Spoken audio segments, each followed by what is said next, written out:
جو میں بتانا بھول گیا، سب سے اچھا طریقہ ہے گھر میں بلا کے بٹھا کے کھلانا. یہ سب سے قدیمی نظام ہے.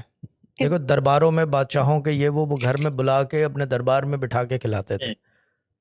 طریقہ کار ہوتا ہے، اور یہی آسمانوں میں ہوتا ہے کہ جب آپ روحانیت کی ایک منزل پہ پہنچتے ہیں تو پھر آپ کو یہ ہوتا ہے کہ جب آپ کو اوپر بلایا جاتا ہے نا پڑھنے پڑھانے کے بیچ میں یا خواب میں، تو وہاں پہ دسترخوان ہوتے ہیں لمبے لمبے بڑے بڑے، یا ٹیبلیں ہوتی ہیں، یعنی کہ ایک ایک ٹیبل کے اوپر 200 300 آدمی نظر آتا ہے سر، اور اس کے اندر پھر بٹھا کے آپ کو کھانا کھلایا جاتا ہے. وہاں بلا کے کھلاتے ہیں، آپ کو مہیا نہیں کرتے خواب کے اندر کہ یہ لے کھانا پلیٹ کے اندر دے دیا. نو، یہ تھیلی میں نہیں.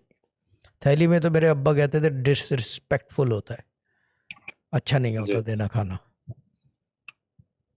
کہتے تھے پراپر یا تو کنٹینر ہو یا پلیٹ کے اندر دیا جائے کھانے کے لیے.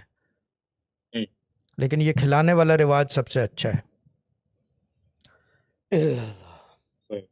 ٹھیک ہے دمبا، اور کچھ تو لگی رہو منا بھائی جو کر رہی ہو. اچھا یہ مجھے